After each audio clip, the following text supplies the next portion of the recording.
Hello everyone, this is Cole, the Fees, coming to you from my friendly local game store, and I'm here to do a video talking about the top releases of 2023. I tried to, for this list, it's not in any particular order, I would say. You know, I don't have like, oh, this is number 10 and this is number 1, because I'm terrible at ranking things. It's hard for me to say that, oh, this is definitively better than this or definitively worse than that. You know, I find it difficult for me to rank things, and so I'm just doing a list of releases from this year that I think are really solid pickups. Some of these may not be my absolute favorite games of the year. Some of these may not be the absolute best games of the year, based on whatever metrics you want to go by. It's whatever. But this is just something that I am wanting to. This is just a list that I wanted to put out, if you will. I'm trying something new here. I've never done a top anything. I've never done a video like this. I've done one other video talking about one of the games that might be on this list, but that's neither here nor there. So this is new to me, so I hope you'll come along with me on this journey as I cover some of the top releases of this year. Okay, so first up on this list, we have a lovely little game here called Chicken, published by Keymaster Games. It was crowdfunded, I want to say, late last year, and delivered over the summer. It was available at Gen Con, where I picked up my copy. I opted for the deluxe edition. That was all they were, the all-in bundle, if you will. That's all they were offering.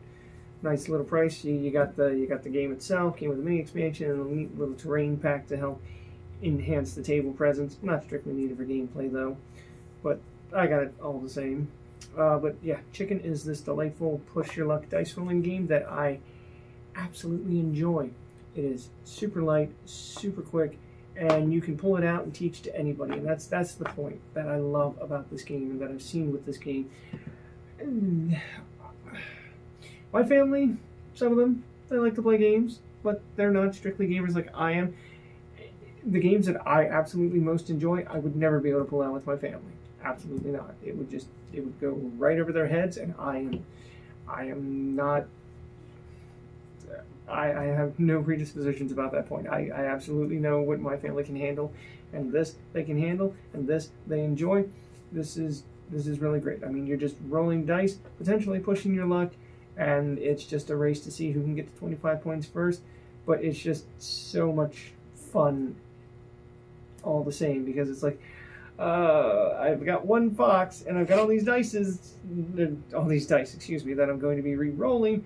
Do I want to do it? Can I get more points and not get 2 more foxes and bust? I don't know. It's kind of a, yeah. But yeah, this is, I'm so impressed with what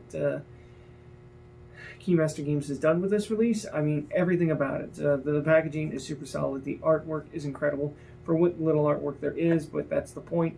For what little artwork there is, it did have to be amazing, and I think they nailed it out of the park by their collaboration with the Carpenter Collective.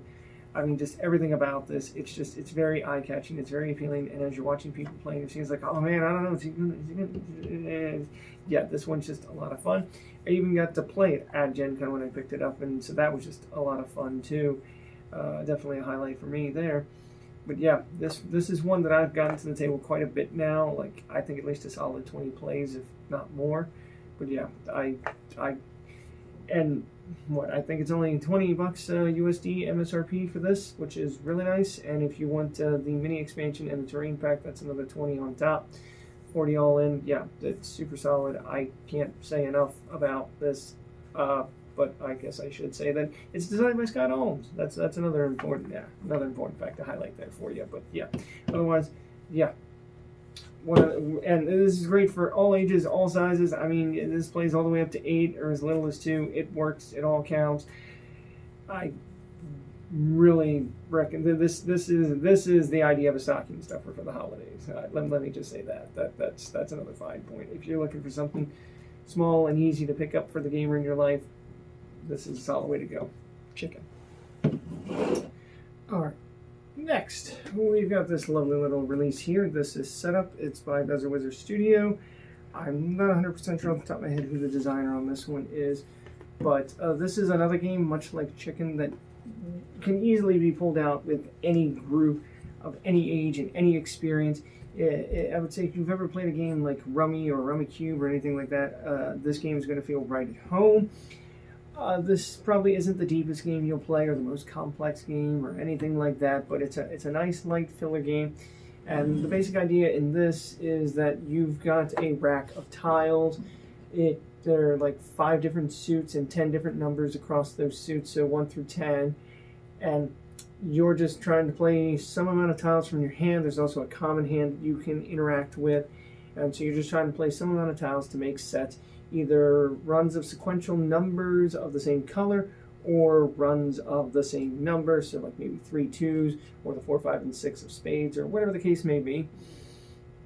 And where it gets interesting is there are common spaces that anyone can play on, but then there are personal spaces that are private to you, and only you can play on them, but people can use the tiles on those spaces to help score for other sets during their turn. But if they do that, they get points for their sets, but then you also get points because they used your tiles. And yeah, this is a game that is just simply a race around the board. It's like so many points based on player count. And yeah, this is just a game that doesn't overstay its welcome. I would say if you play the game as the rules are written, it's basically literally a race. The first one to cross the finish line wins the game. But I prefer the designer's addendum that basically says everyone gets an equal number of turns, because somebody could have a player could have like a really lucky turn and just eke across the finish line, and then whoever would have been after them, it's like, I was right there. Yeah. So I get it. I mean, I can see both sides of it. It's like, it should be a race. But I played this a fair bit on BGA, and I've had a good time with it, and I know the default on there is that everyone has an equal number of turns, and to me that just makes sense. But yeah, this is super solid. Like, if you've got like especially older folks in your gaming group that, you know, are maybe newer to gaming or not as used to gaming or whatever the case may be, this is a fine release. I think it's easy for them to pick up and understand. There's, like I said, a lot of similarities between like Rummy and Rummy Cube and things like that. So this is going to feel very much at home, especially with Rummy Cube. The idea that you got a rack of tiles and in here you've got the same thing. I'd have to imagine that those were all very intentional design choices to try and make this game as easy and appealing to those kinds of gamers as they could. And I think they've done a phenomenal job with it. It's got a really nice, I want to say like a nice retro aesthetic, like maybe a 50s vibe, if you will. Similar to like you would see like in the original release of Food Chain Magnate, for example. I mean, not to say that this game is anything like that, especially in terms of complexity. It is not, but you know what I mean. But yeah, this is another solid release for the year. I wouldn't say that it's going to be topping anybody's list per se, but that isn't the point. I think if you have like someone who's newer to gaming, or you've got a family that isn't as, like, they like to play games but they're not sure what should they try next, I think this is a fine addition to their collection. That is set up. Alright, next we've got Boop. And yes, I know Boop didn't come out this year, but Boo, the Halloween edition of this game, did come out this year. Yes, I could have shown that one. That isn't the point. This is the one that I learned just this year. I want to say it was either back in March or May. This is a fun little story. I want to, a little rabbit hole here, if you will, I want to go down. But a friend picked this up at our shop here, and he was like, hey, I got this new game. And I was like, yeah, I want to play it. But like, so he sat down with another friend, and I watched the two of them play the first match, because I think I was busy at that exact moment. But I watched them play, and like, I was just initially trying to wrap my head around this. Like, okay, I get it. You've got cats and you've got kittens, and you're placing those kittens out onto the bed, and the key thing is you're trying to get 3 kittens in a row, and then those will come off and become cats, and then you can start putting cats out, and you're really just trying to get 3 cats in a row and you win the game. But I was like, wait a minute. Every time you're putting out a piece, you're pushing the other pieces away, and so it's like, if every time you're putting something out, you're pushing something else away, how are you ever supposed to get 3 in a row? And it wasn't until about halfway of watching them play through, I was like, oh, you have to manipulate the board so that when you put a piece out, it should push, it doesn't actually push. And it's like, this gear started turning. And then they finished their game, and I was like, all right, I'll play. And so then I sat down, and I played, and it's like, okay, I had a good understanding of what was going on, and so then I'm trying to wrap my head around some of the strategy, and like you could get a sense that the gears were turning in my head, but like they weren't running at full steam yet. And so I didn't win the first game, but that was it. After that, I think I played another game and won that one handedly, and then I went home later that night, and I had just saw an announcement from Board Game Arena. Hey, you can now play this on there. And I'm like, oh, hello. And so then I started playing. And I started playing a lot, and I realized I'm kind of good at this. At least at the time, I was good. And I started playing more and more, and I realized, wait a minute, like, I easily got like 10 wins in a row, no sweat. I was like, how far can I go? I was like, can I get to 20 wins? No. I got to like about 16, and then I finally lost a match, and I was like, oh, this is a shame. But then I looked at it a little quick. I was like, it's only one loss. I can keep playing. And then I started looking at some of the other things. I was like, wait a minute, my ELO is getting up there pretty good. I wonder. And so then I set a goal for myself. How high can I go? What can I do? And I got top 20, no problem. Top 10 took a little bit of effort. But then, in no less than 2 weeks from learning this game, I was like, I think I can do top 5. And I remember it was a Wednesday. I was sitting here and I was like, well, okay, I was crunching the numbers. Like, if I'm going to do top 5, I'm also going to have to do 20 wins in a row. The two are just going to happen, because otherwise, like, if I lose, I'm going to like fall way down because I'm going to lose a bunch of yellow. It's a whole thing, whatever. But yeah, it was a wild night for me essentially, and I basically got to top 5. I'm not there anymore. I'm probably like in top 40, and I wholly recognize I'm not as good as I felt I was at that time. It's not that I've somehow forgotten how to play the game or that I've suddenly become bad at the game. No, it's just that I think the pool of players at the time I was playing wasn't as nearly diverse as it is now, and I think a lot of people have grinded and gotten better at the game, and so while I think I can hold my own to some degree, there's a lot of good players on BGA that I know I can't stand up to. I've beaten a few of them a couple of times here and there, but yeah. But for me, it doesn't matter. This is a game that I've played almost 300 times since I first learned it earlier this year, which is a lot for any game, regardless. And yeah, this for me is just super solid. I actually got to meet the designer a few weeks ago at PAX Unplugged. Really nice guy. Scott Brady made a fantastic game. I think this is one of the smartest games that he and Smirkin Dagger / Smirkin Laughter have put out this year. I mean, this was the second last year, but yeah, whatever. This was a lot of fun. A really solid 2-player game. I mean, this is an easy pickup for anybody. I mean, this appeals to gamers that like cats. This appeals to gamers that like strategy games. This appeals to people that only know how to play chess. This reaches a wide range of peoples. And what you do on your turn, it's just so simple. Put a piece out there. If it pushes things. And I mean, yeah, for the first few games, you might have newer, inexperienced players stumbling all over themselves, but they'll eventually realize, oh, okay, yeah, this is what I should be doing, etc. And they'll figure it out pretty quickly. Yeah, like they say, a very thinky game for 2 clever cats. This is Boop, but honestly, if you can find the Halloween one, and if you prefer the Halloween theme or whatever, that's also a simple pickup. I mean, it adds like a small little module where you've got like 2 ghost cats and some extra things happen, but yeah, you could just play without those in that edition. So I mean, yeah, either way, but this is the one that I learned and the one that I enjoy, just because it's the one I have the most access to, because I don't think you can play the new Halloween one on BGA yet. Maybe you can. I'll have to look into that. But regardless, this is a really solid release. Plays like super quick. Like the box says 20 minutes, and that's pretty accurate unless you get into like a back and forth match with somebody and it gets like really contested. Because there are times where it's like, I've seen moves on the board where it's like, okay, I can go get 3 cats. But if I get 3 cats and I'm leaving my opponent open to also get 3 cats, do I really want that? Do I want to just, have us be even at 3 cats apiece?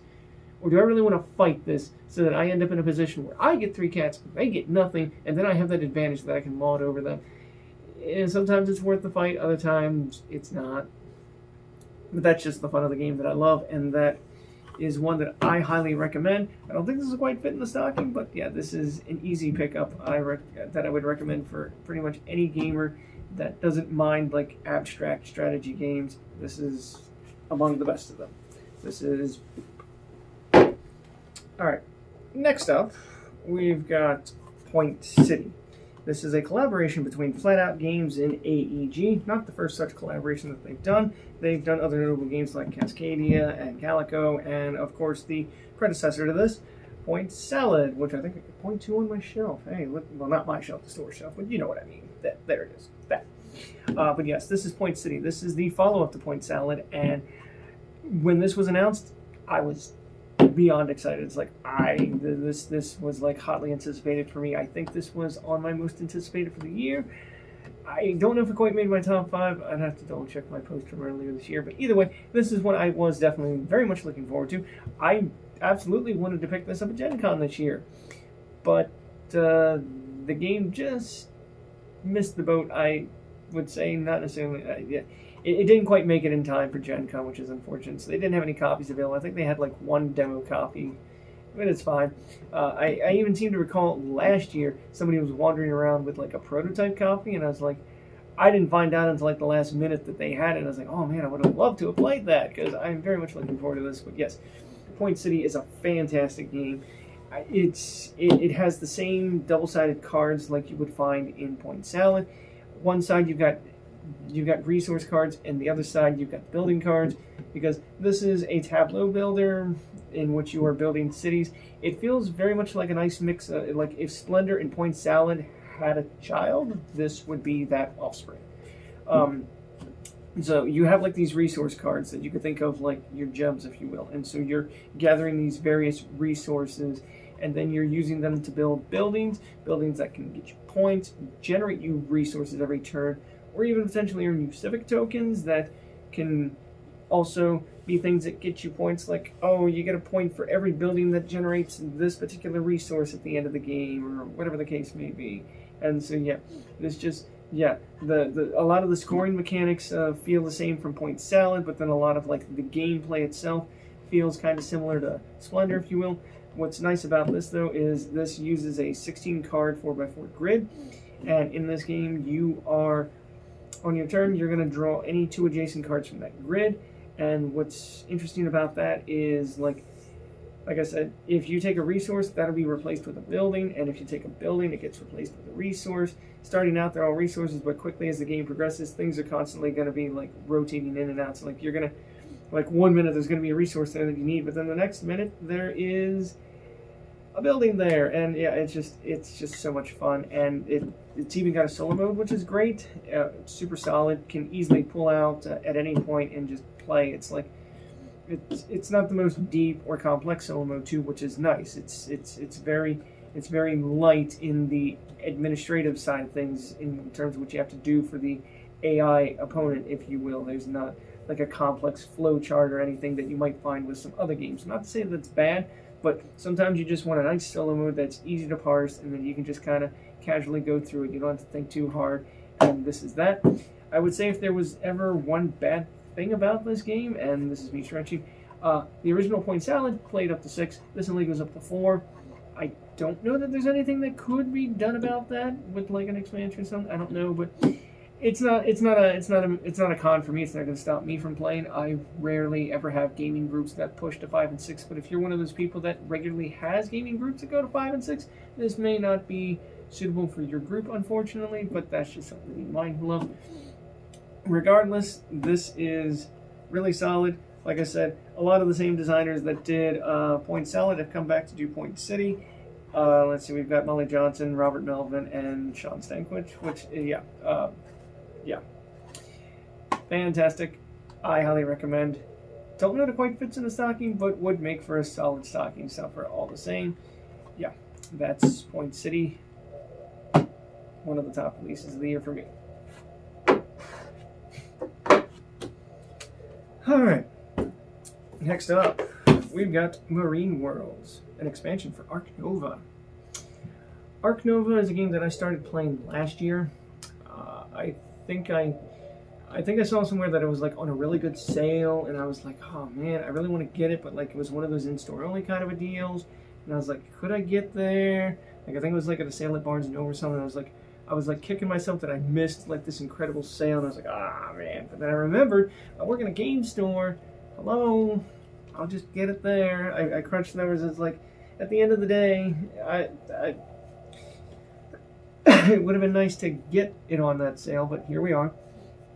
Anyways, I got it, played it, enjoyed it, and then I found out I saw some people were starting to play it on Board Game Arena. Like, wait, is it on Board Game Arena? And then I looked a little more deeply into it, and it's like, it is, but it's only an alpha, and you gotta be like you gotta be in the reviewers group or whatever to be able to play. And I was like, well, I play a lot on here. What do I gotta do to be in that group? And then I looked at it, and it's like, you need to play a lot of games, which I did, but you need to play a certain amount of different games. You can't just play the same 3 games again and again and again. And I was like, oh, that's a bit of a problem. So there was like a moment there where like I was blitzing through like a lot of the games in the library so that I could, you know, get into that group and start playing Ark Nova. I did manage to get there and get in that group and start playing it a bunch, which was nice, and I still continue to play it. It's a lot of fun. I can't say that I'm anywhere in the top percentile of any in this game, if you will. Like, I enjoy the game. I know some things about it, but sometimes I watch people play and it's like, man, you feel like you're on a whole other level. Like, I just don't know how you're this good. But that's all besides the point. They eventually announced that, hey, they're working on an expansion, because why wouldn't you when you have the number 4 best game of all time? An expansion is only natural, and this is a game that very much has room for expansion potential, and that's what we get with the Marine Worlds expansion, which was one of my most anticipated releases of the year, and I'm glad that it's finally here, that I was able to get it, because I very much enjoy it. There are several main things that this does. It obviously adds a bunch of new animals, those of the marine variety, so you got things like fishes and sharks and all of the kinds of sea creatures, and of course new sponsors cards, etc. So that's all fairly straightforward. What's nice about the new sea creatures is they've got 2 interesting mechanics on them. All the sea creatures have like a wave icon on them. So whenever a sea creature comes out into the display, it forces that display to cycle. So you get rid of the frontmost card, and then a new one comes out. And if that also has a wave on it, you continue cycling until you don't get a card with a wave on it. So it just adds some churn to that deck, because that was a common complaint people had about the base game, is that you weren't cycling through that deck enough.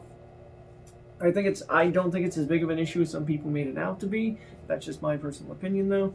There are times when you can certainly get stuck, that you're like looking for a particular animal icon and you're just not finding it, which can be frustrating. Absolutely. This does a good job of solving that one too. There is a new type of university tile that allows you to go digging for a particular animal icon, which is helpful. I think some of the other niceties, there's obviously like new bonuses that you can pick up and such. The cubes that go on your player board, not into your general supply, but the ones that specifically go on your board, they give you replacements for those. So now you can have like fancy penguins or primates just sitting on your board there, which is kind of nice. It's totally unnecessary, but hey, I mean, why not? But I think one of the biggest things is the new action cards. Whereas, like, before, everyone had the same generic action cards. It's like, oh, your cards does this for you, or your animal's action does this for you, or your association does this for you. Now they've got a new set of ones that you will draft at the start of the game, and so then you will have potentially special, more powerful versions of certain actions. Like, maybe you have an upgraded build action that says that now you can build on rock and water, while your opponent can't do that, which is really nice. Or maybe you've got, like, an association that lets you... I don't know, any number of things. I haven't dived too deep into those yet. So, excuse me, there's that. Yeah. But here's the thing. You don't need those per se, and I could see playing without the fancy upgraded cards, but what I don't see is not playing without the marine animals, because there is a big deck, and when you mix them all in, you don't want to separate them out after the fact. You could. I'm not going to. If I'm going to teach new players the game, they're just going to learn it with the marine animals and sea creatures and all of that, because it doesn't add anything significantly more complex to the game to include them. But yeah, I mean, I think the worst that you get with the new sea creatures is they have this reef mechanic that when you play them, you get a benefit, but then whenever you play another animal with a refi con, you get the benefit of that animal and every other previous animal with a refi con, so you can kind of get like some combo-y chains there if you find the cards and such to support that. But yeah, this for me is a super solid release. If you loved Ark Nova, you're going to love the Marine Worlds expansion. I can't imagine you wouldn't. This doesn't do anything to significantly change the game in a way that would make you like, ooh, I do not like that. But that being said, though, if you weren't a fan of Ark Nova to begin with, the Marine Worlds expansion is not going to necessarily do enough to win you over completely. I mean, you might be like, it's fine, but it's not going to be like, oh, this is what the game needed to be, not just in the top 4, but the number 1. I mean, it's solid, but yes. I could go on, but yes. This is the Marine Worlds expansion. It is just like the base game, published by Capstone Games in Fureland. Yeah. If you can pick this up, I highly recommend it, but if you're a fan of the game, you probably already got it, so I'm preaching to the choir. Yeah. That's the Marine Worlds expansion. Get yours today. Moving on, next we've got Scholars of the South Tigris. This is by Garfield Games and Renegade Game Studios. It's designed by Shem Phillips and Sam McDonald, two of my absolute favorite designers of all time. They make some of my absolute favorite games that I enjoy. I've enjoyed everything in the South Tigris so far, with Wayfarers and now Scholars, of course. I've enjoyed everything in the West Kingdom, between Architects, Paladins, and Viscounts of the West Kingdom. I even enjoy the things that they've done in the North Sea.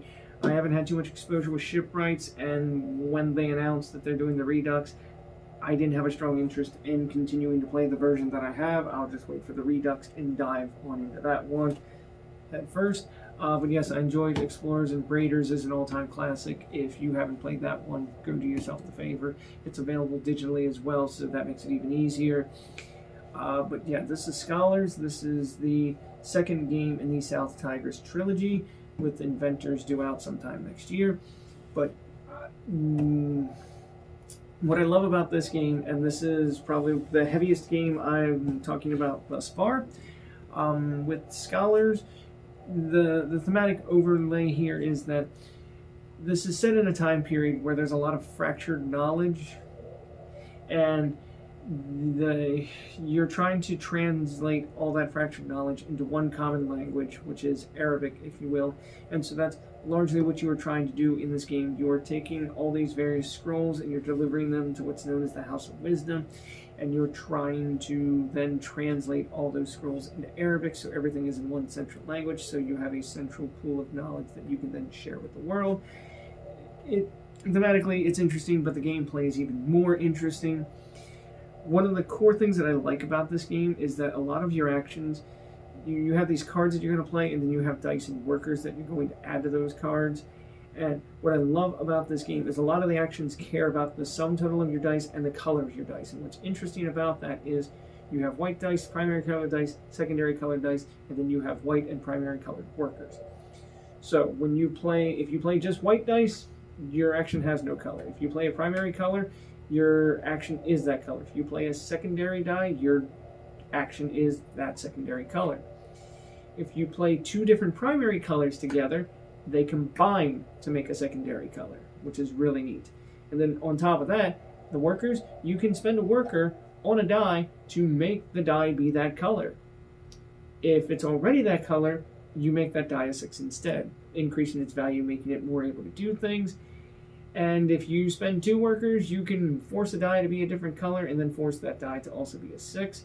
And you could do that for both, so you could do some crazy combinations of dice and workers to get a very specific color and value to be able to do things. And there's just so much going on in this game that I love, and that's not a bad thing.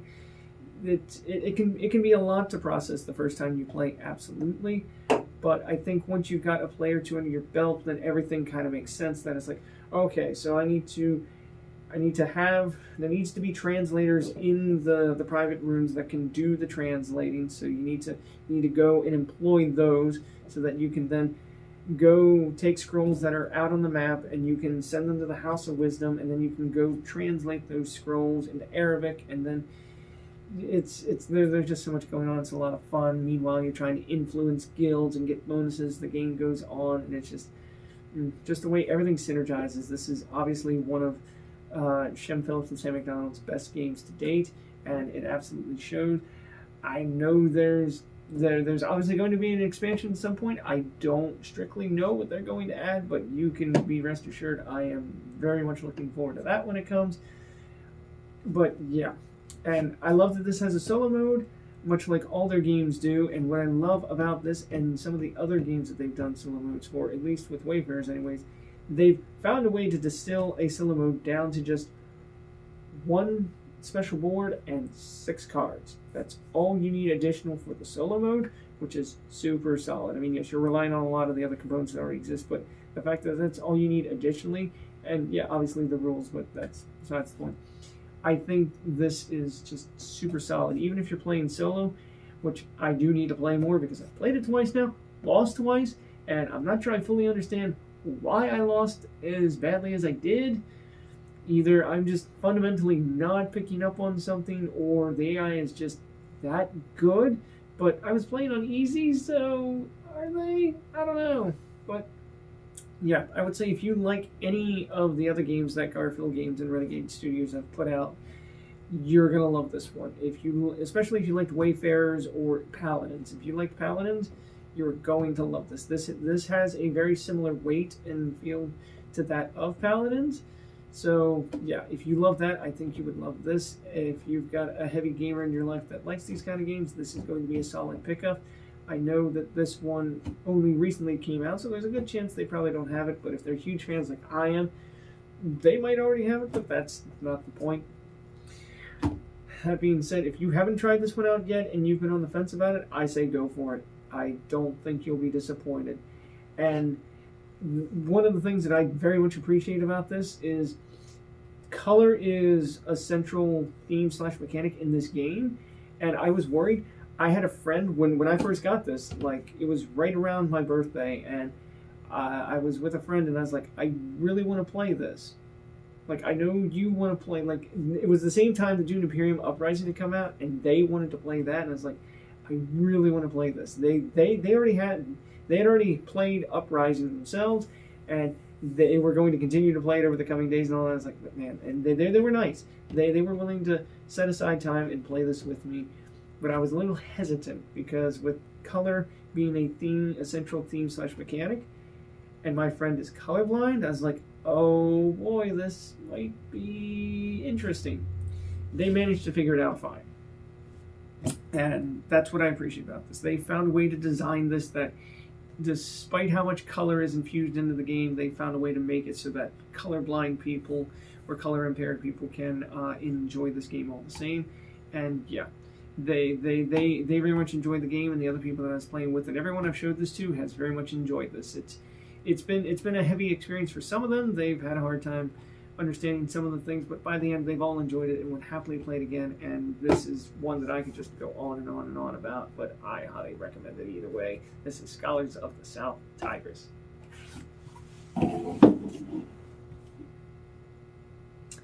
All right, moving on. We're getting down to the juicy stuff here.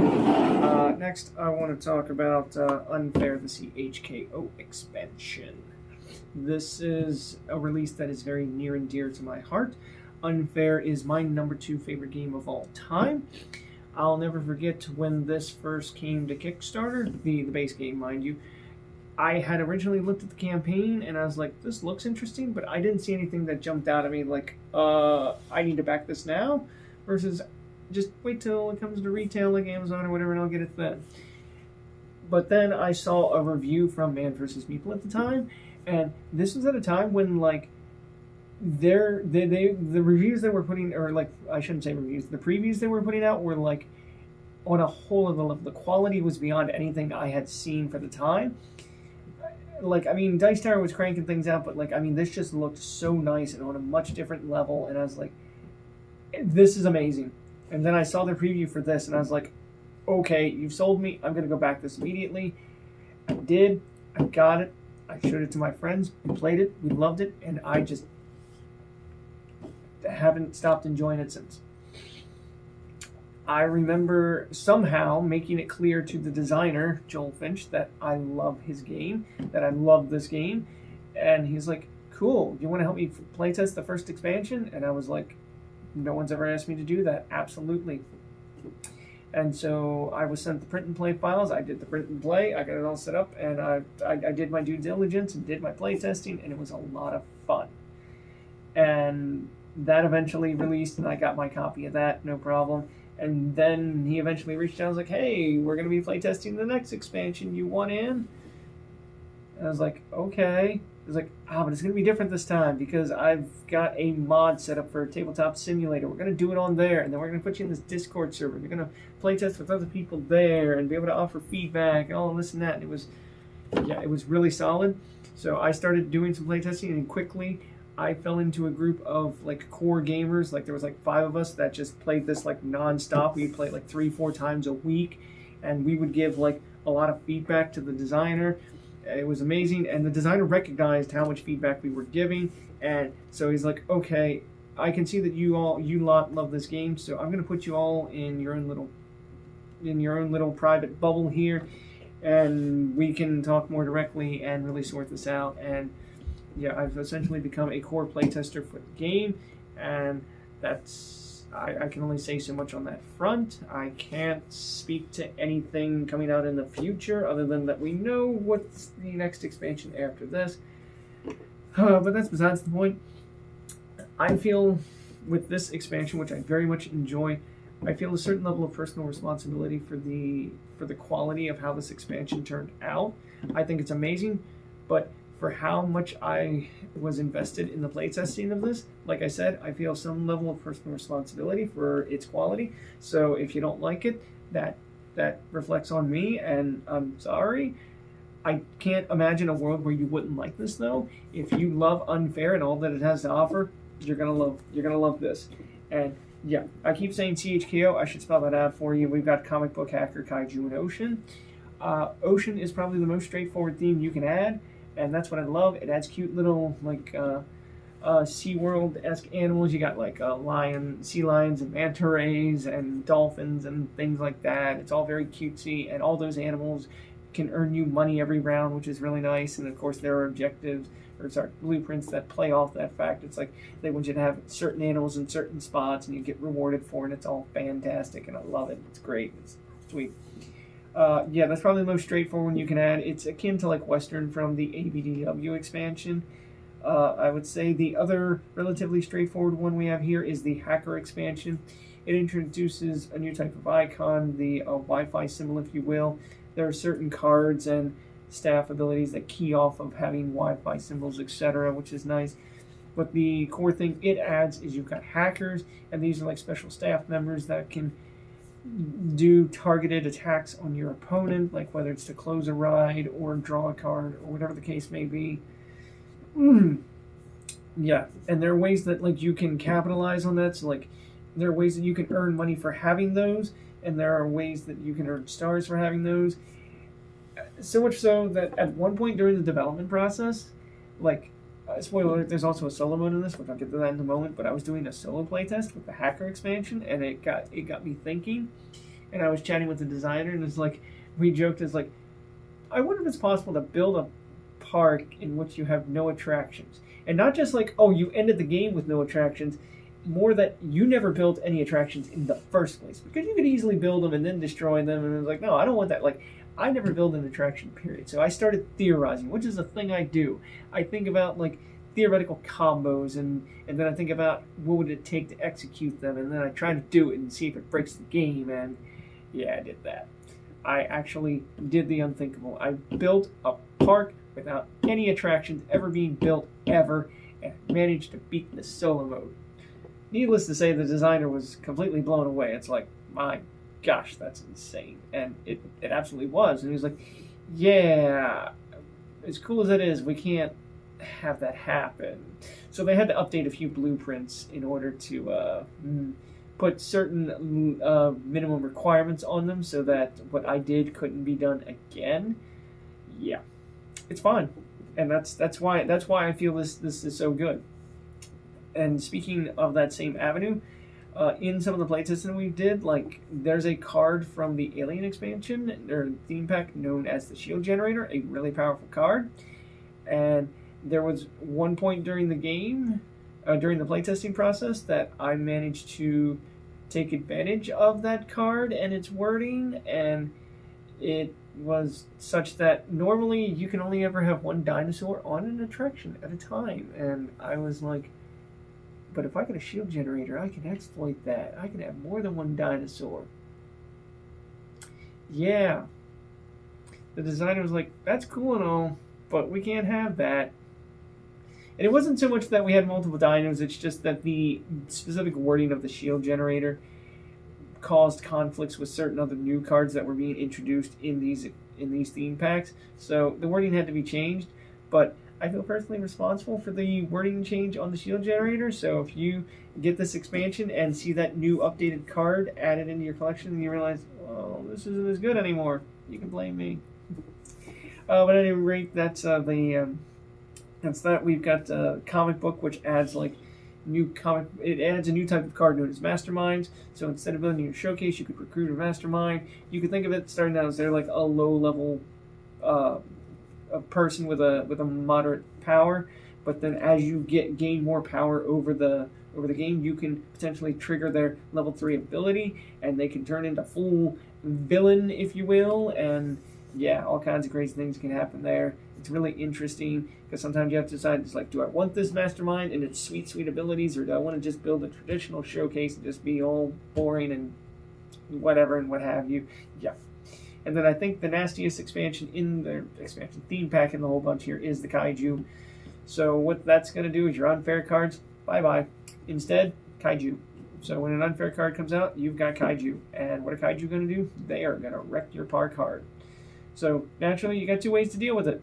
I suppose 3 ways. You can build a bunch of upgrades to tank their damage, or you can build up defenses to defeat them, or you can just lean into it, not care, and find ways to capitalize on their existence, which is absolutely possible.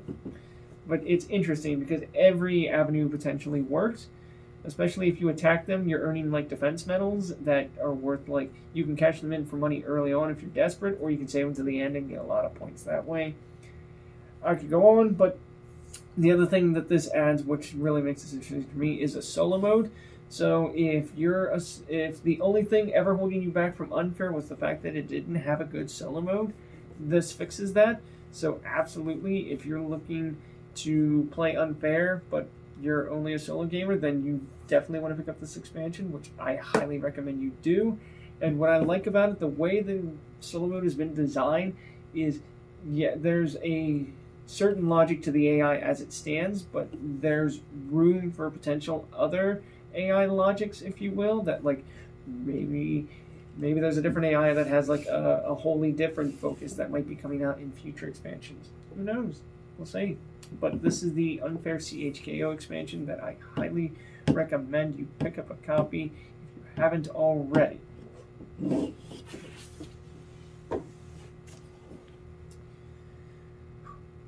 Alright, next we've got Fika.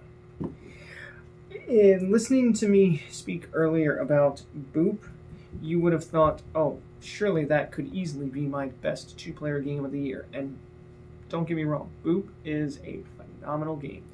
And in any other world where this didn't exist, that would be the number 2, sorry, I get these numbers mixed up. That'd be the number 1 best 2-player game of the year.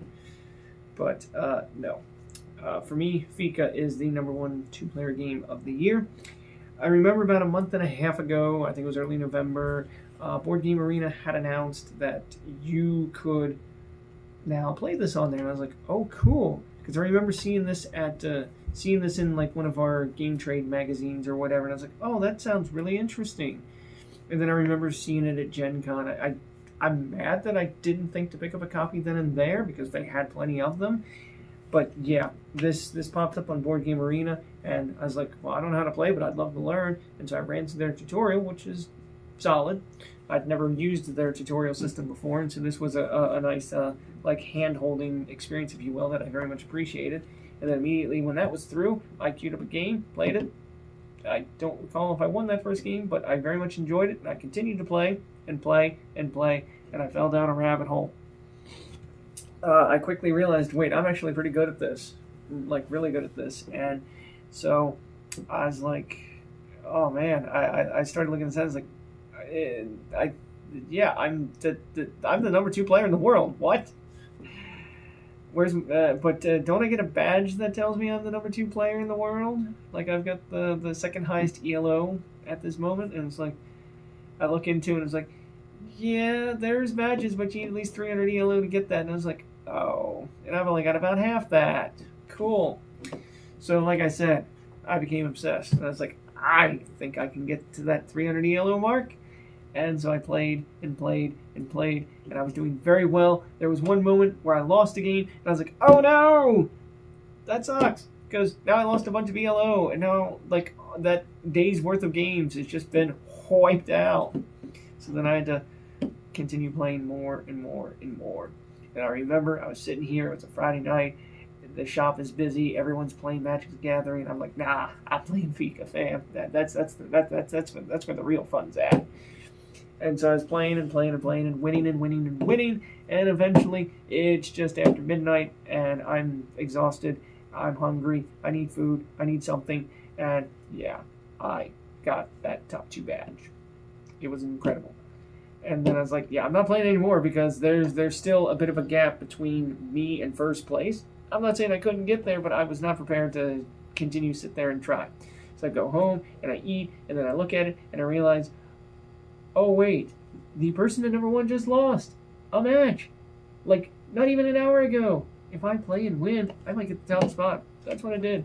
But yeah, this is Fika. I should probably tell you how the game plays. So what I love about this, first of all, it comes in a beautiful small box with fantastic artwork by Beth Sobel, also published by 25th Century Games and Board Game Circus. But yeah, phenomenal.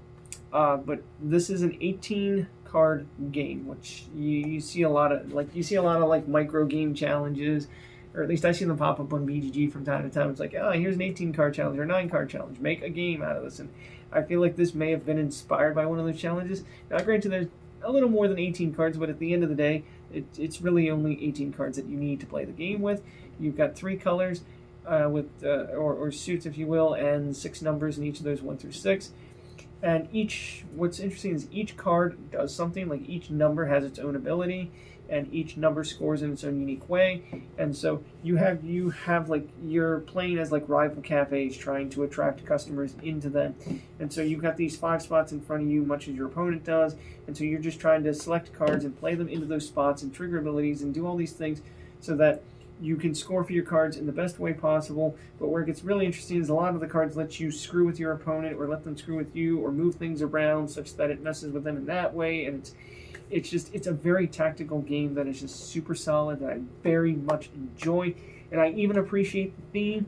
And this game would even fit in a meta kind of way. It fits into the theme because, like, Fika is this whole idea that, like, you take some time out of your day and you sit down with a friend and you just have, like, you have a coffee break and you just talk about your day or talk about your life and just talk about how things you're doing, just like that moment of respite and unwinding that, like, everyone should have that moment. If you don't have a way to, like, let out all those thoughts that are bottled up in your head, you can just, it's crazy. And I like that this is a game all about that, but this game could be the thing that you do while doing that, and it's so good. And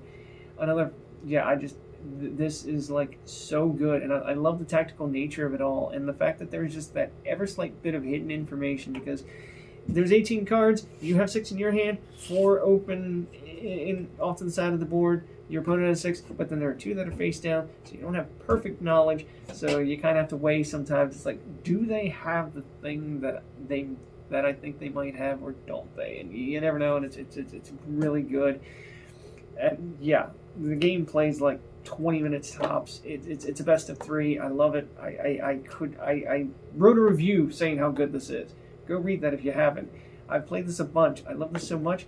I found a way to hang this from my lanyard while I was walking around PAX.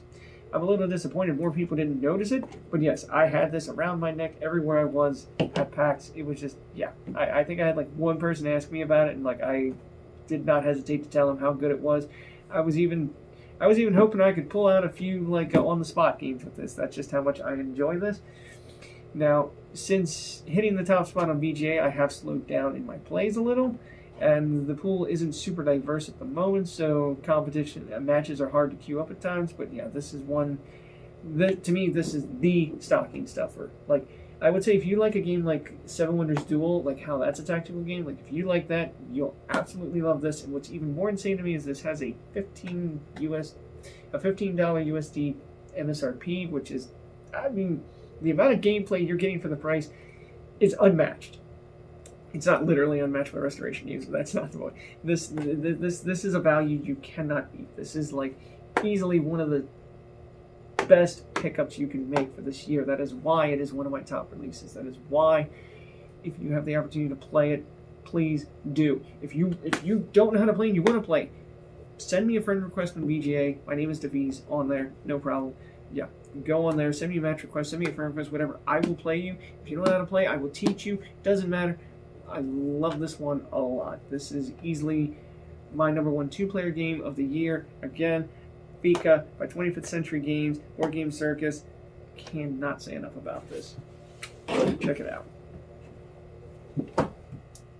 Alright, moving on, we've got the special edition of Castles of Burgundy. This is not a new game. This is a game that came out over 22 years ago, if I recall correctly. But this is the special edition as published by Awakened Realms. It was originally published by Ravensburger, and then Aaliyah picked it up for the 20th anniversary edition, and then Awakened Realms is like, we're going to make a special edition. Because here's the thing. When the game first came out, the gameplay was phenomenal, super solid, still is to this day, but the game didn't look the best. I'm not going to say that it was ugly as sin. I mean, I won't go that far with it. It was fine, especially for the time period in which it came out in. It was fine. But since then, it has definitely shown its age, and for a while now, the community has been begging for somebody to please make a fancy version of it. And for me personally, when they announced the 20th anniversary edition, it's like, oh, maybe this will finally be what we're looking for. So they announced it, and I saw the box cover, and I was like, oh, this looks cool, but then I looked inside, and I was like, oh, it's different, but it's not like a major improvement for me. It didn't wow me like I was hoping it would.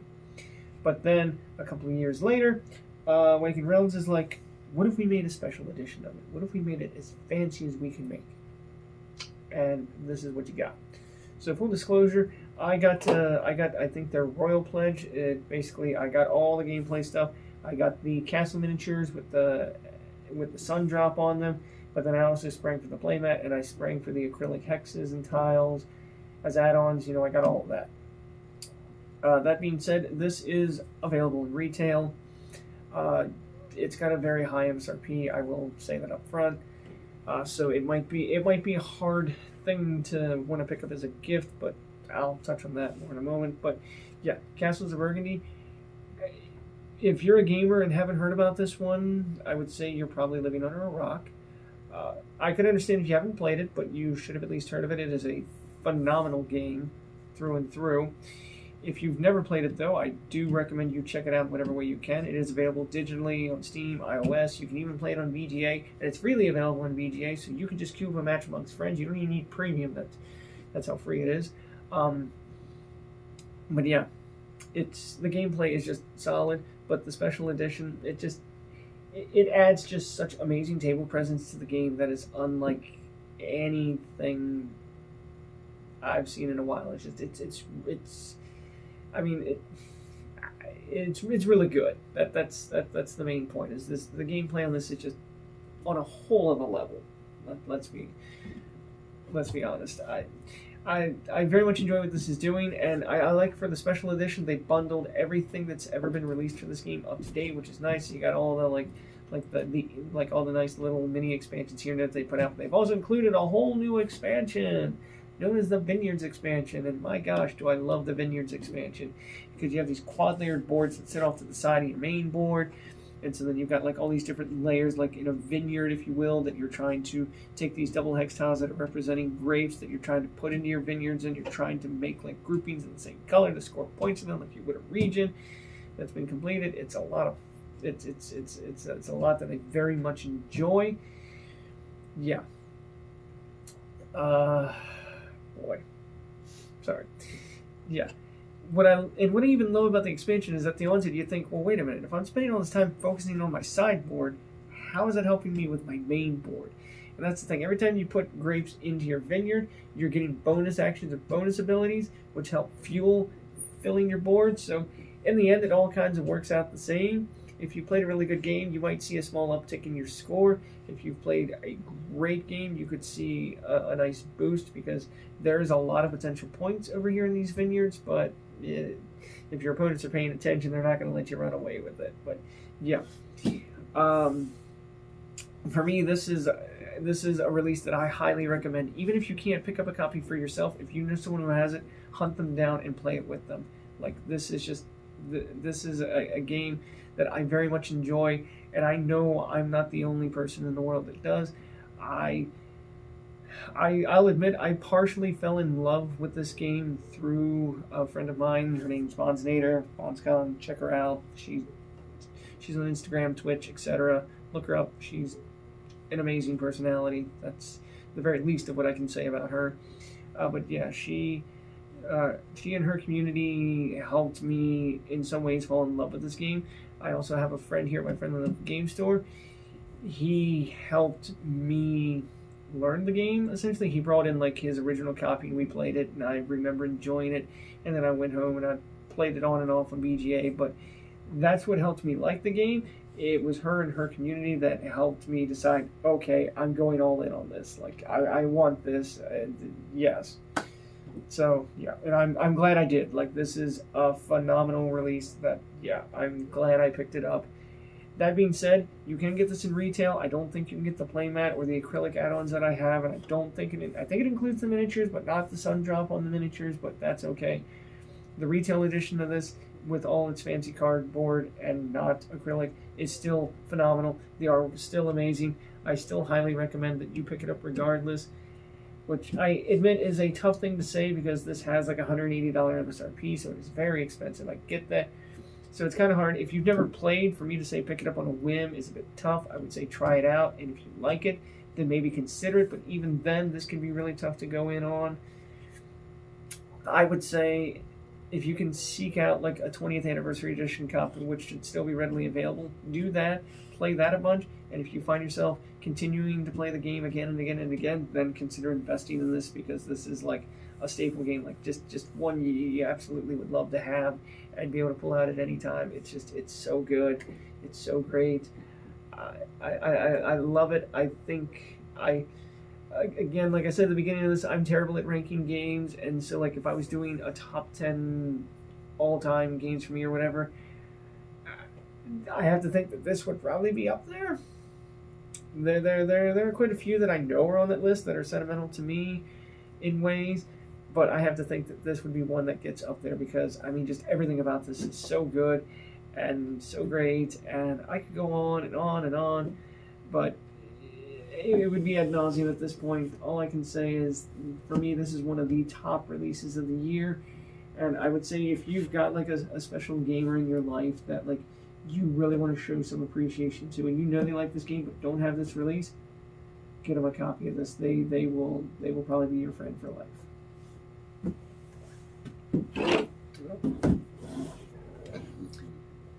Alrighty, we are at the end of the list, ready for the final item on the list. The item that I will put absolutely at the number one spot. For me, this is the number one release of 2023. I can't say where everything else that I've shown you today would rank, but I know where this sits. This sits at number one for me. And I'm not strictly the only one that would feel that way. If you currently look this up on Board Game Geek, this is the number two highest ranking game released this year, sitting only behind Hegemony and sitting just above Earth. Last I checked, could have changed in the last few days, I don't know, but yeah, that's besides the point. For me, this is the number one release of the year. This is Darwin's Journey by Thundergriff Games, designed by Simon Luciani and Esther Mangone. This is, for me, easily the best game of the year. Probably would even sit in, I mean, if I was going to say that this was in my top 10, this would absolutely be in my top 10 of all time. For me, amazing. Every top to bottom, everything about this game is amazing. The artwork, fantastic. The production quality, top tier. Which, I mean, Thundergriff always has amazing production. They do a fantastic job of it. I will say, full up, I do have the collector's edition, which includes the Fireland expansion in the box, and I've gotten every expansion and add-on that you can get with it. So I've got all the mini expansions. I've got like the realistic lenses and the wax seals and the play mats and everything. Yeah, I went all in. There was no world where I wasn't going to. Yeah. This is a game that I had very much been anticipating. I was anticipating this game so much that it was my most anticipated for last year when I thought it might deliver. There was a small window where I thought I might be able to have this for Gen Con last year, and that I would take it with me, and that I'd show it to a friend, and it would be amazing, and it was that's neither here nor there. It never came in time, so it was a non sequitur anyways, and I was like, well, maybe it'll come, I can enjoy it over the holidays, and it'll be a whole thing, and then it didn't, and then it eventually arrived earlier this year, and I got it, and I've enjoyed it ever since. I've played it at least like 30 plus times now. It's just so amazing. Some of the things that I love about this game is that it is a worker placement game, and I love worker placement. I'm not always the best at worker placement. Like, I play Architects in the West Kingdom a decent bit, and I'm pretty terrible at that one, but that's besides the point. This, I get this, I love this, it's great. What I like about this is, in this game, you have your workers, but your workers start out very basic. They only have like one wax seal of a particular color associated with them. And so you have to take actions over the course of the game to upgrade their capabilities, to give them more wax seals so they can go other places and do more things. And it's just, it's so good. And then you're having to choose what to focus on. It's like, I could do a lot of this other stuff, or I could focus on upgrading my workers so they can do more, but like, how much am I going to get to do that more versus just doing the things at a lesser rate? And it's the whole thing, and it's really solid. And the theme of this, I love the theme. You are chronicling Darwin's journey through the Galapagos Islands, and it just shines through. It's just like, it feels so good. And all these cute little combos that you can make, I love it. It's like, I'll take an action to go explore on an island, and then that island, I land on a spot that lets me put out a tent, and then I put out that tent, and it says, hey, move a ship. And then I'll move my ship, and then that'll land me on a spot where I can put out another tent that lets me get an objective that I then complete to trigger, and that lets me trigger a tent that I've already put out, and then I can put out stamps, which empties a stack, which lets me, you get the point. Crazy comments, and I love it when those sort of things come together, and it's like, I love this game so much. I did a full review of it, a written review rather. I'm still new to the idea of doing videos, but yeah, I did a written review of the base game. I highly recommend it. It is amazing. I can't say enough good things about this, and I make that clear in my review. Then after that, I got to play the Fireland expansion with a friend of mine, and I can't speak for him necessarily, but I can definitely speak for myself. I loved it so much. I was like, I want to make a video about how much I love this, and I just did. I can't say it was a great video because, again, I'm new to this. I'm trying to find my niche. I'm trying to figure out what works for me, but yeah, no, I made a video of this because I love it. I loved the Fireland expansion. It's like really good. Like, the base game is solid. Like, I'll even get the base game like high regards, but like the Fireland expansion just takes it to another level. And I mean, I will play this no matter what. So whether it's the base game or the Fireland expansion or whatever combination of whatever you want to tell us in it, I don't care. I will play. I love this, and the amount of variability and setup that this game has too is incredible. So no two games are ever going to feel the same. Like, all the special actions are random. All the end of round goals are different. All the correspondences, like the little bonuses that you are competing for majority of at the end of each round, those are different. And the crew cards that you get if you draft them, those are different. The starting objective is different. It's all, I love it. No two games ever feel the same, and that's great. There's just, I feel like I've barely scratched the surface on this game, and I will never not play it, and it's just that good. And I can safely say, if you've got a gamer in your life that loves Euro games and is just looking for a new release to pick up and enjoy, this is the one to get. Seriously, I mean, Thundergriff, they've just, I know I'm repeating myself, but they knocked it out of the park with this one. It is just that good. Yeah.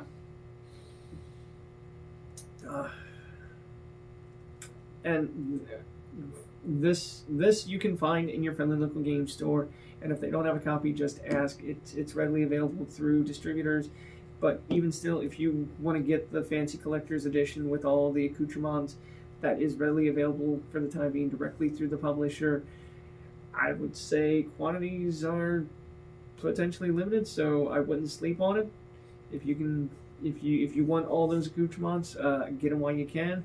But yeah, this for me is the #1 best release of 2023. If you haven't played it and you like a good Euro-y game, go get a copy. If you like other games by Simon Luciani, you're gonna love this one too. Seriously, check it out. For me, this is my #1. And if I haven't made it clear enough, yeah, I hope you know how much I love this game. I just do. It's so good. It's good. Check it out. Darwin Shirley. That being said, that concludes this video for today. There's not much else I can say. I wasn't sure how I wanted to go about this. I'm not even sure how this is going to turn out. I tried recording this once, and the recording stopped like halfway through, and I lost it. And now it's just me and the camera. There's no one else around. It's just me all on my own. I don't have a way to know if this thing's even recording. It is the whole thing, but like the recording stopped halfway through, and I just rolled with it. And then by the end, I was like, oh, and I was feeling very defeated, like, oh, yeah. But then I was like, I'm gonna try this again. It's gonna work this time. It's gonna be fine. And so if you're seeing this, I've managed to make it work. Here we are. But yes, like I said, for me, these are the top releases of the year. This is absolutely #1. The rest, I'm not sure how I would rank them because, again, I'm terrible at ranking things. That's just who I am. I'm just trying to figure this out.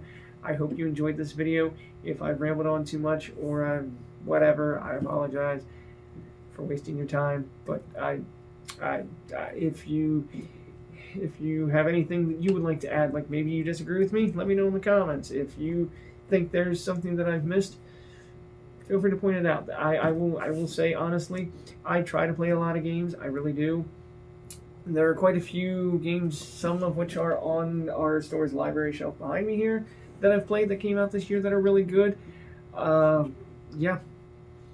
But I can't play everything. I know there are some great releases that did come out this year. Like, I know Nucleum is one that I've kind of had my eye on, because I've been told it's like a mix of Brass and Barrage, and I've never played Barrage, but I have played Brass, and I very much enjoy it, so it's one I'd be willing to check out. But I don't necessarily have the capacity to try everything, and I'm also a little hesitant to try things, because I'm afraid that if I try too many new things, I'm going to end up liking all these new things, and then I'm going to want to go out of my way to try and get these new things, and then I'm going to struggle with the idea of, like, how do I get these to the table? How do I afford these things? And it's like, it's a whole rabbit hole, and it's like, So it is very much a thing I struggle with, so I don't necessarily, I'm not one to, like, I'm not super called to the new. I won't just, like, continually play new games again, and, like, new, and it's like, I more so like to get a game and then play it like 20, 30 times before it then like falls into like rotation where like I'll pull it out every so often kind of a thing. But yeah, I'm not one of these people that it's like I play a game like 2, maybe 3 times and then it's like, oh, on to the next one. Okay, play that, next. Like that's just not who I am. I will play new games though. So yeah, and hopefully this shows that to some degree. But yeah, I'm going to leave it here though. If you have anything you want to add, or whether you agree or disagree, whatever, drop a comment down below. Do the whole subscribe, notification, whatever thing. I don't know. Who knows when the next time will be that I post a video. This is only the second one that I think I've done where I'm actually in the video. I don't know. If you like this, maybe I'll do more. I don't know. Thanks for watching. Bye.